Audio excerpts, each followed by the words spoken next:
back in the 1990s. There was an Apple product that could read your handwriting, store your contacts, and even schedule your meetings. It was called the Newton, a futuristic device launched years before smartphones even existed, and yet it vanished quietly, almost like it never existed.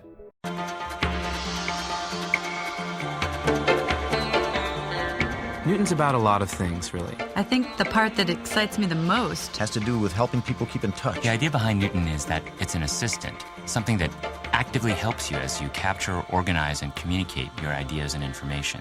So, why did Apple kill it? And why did Steve Jobs personally shut it down overnight? This is the true story of Apple's most forgotten invention, and how ego, vision, and timing destroyed a device 20 years ahead of its time. Section 1. The Rise of Newton. The year was 1993. Apple, not yet the trillion-dollar tech titan we know today, was in trouble. Its computers weren't selling, Microsoft was dominating, and Apple needed something big. That big idea became the Apple Newton message pad, a handheld device with a stylus, not a keyboard. It could take notes, manage your calendar, recognize your handwriting, even send faxes.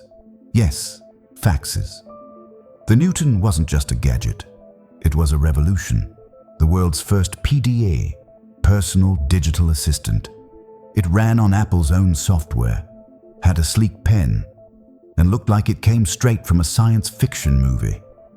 There was only one problem. It didn't really work. Section 2. The Fall. The Newton had one core job: understand your handwriting, but in reality, it misunderstood almost everything. Early reviews weren't just bad, they were brutal. Newspapers mocked it, cartoons ridiculed it. One reviewer claimed it turned meat at noon into egg freckles, and the joke stuck. The public lost faith quickly. Worse still, it was expensive, around $700 back then, over $1,300 today. Sales flopped, and while Apple released updated versions from 1993 to 1997, Newton never recovered. But then, something bigger happened. Steve Jobs returned. Section 3. The Killing. In 1997, Steve Jobs returned to Apple after being pushed out 12 years earlier. The company was bleeding money, losing billions, and Jobs had one mission: simplify everything. When he saw the Newton, he reportedly hated it. Everything, from the stylus to the bulky software to the team behind it. Why? Because the Newton was being led by executives who had helped kick Jobs out in 1985. So, in 1998, without a keynote, without warning, Jobs pulled the plug. He didn't rebrand it. He didn't fix it. He just erased it overnight. Section 4. The Legacy. But here's the twist. Even though Steve Jobs killed the Newton, he may have quietly respected the idea behind it. Because 10 years later, Apple launched something strangely familiar: a handheld device. No keyboard, no stylus, just fingers, glass, and software that worked. The iPhone. This is one device. And we are calling it iPhone. Today, Apple is going to reinvent the phone. The iPhone actually became, and the same chip architecture used in Newton, ARM, now powers every iPhone and Mac. A giant screen. Now, how are we going to communicate this? We don't want to carry around a mouse, right? So what are we going to do? Oh, a stylus, right?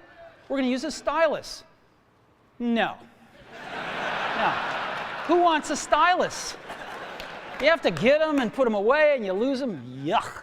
Nobody wants a stylus. So let's not use a stylus. Many of the engineers behind Newton stayed at Apple. Some helped design the iPod and eventually the iPhone. So yes, Newton died, but its soul lived on in the most successful product in tech history. Some say Jobs killed it out of revenge. Others say it was necessary.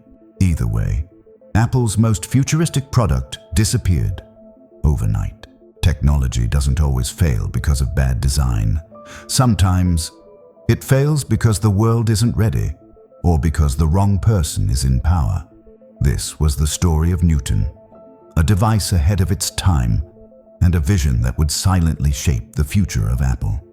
Subscribe to Doc Sync Truth, where psychology, technology, and mystery collide. Because sometimes the most advanced ideas are the ones we bury first.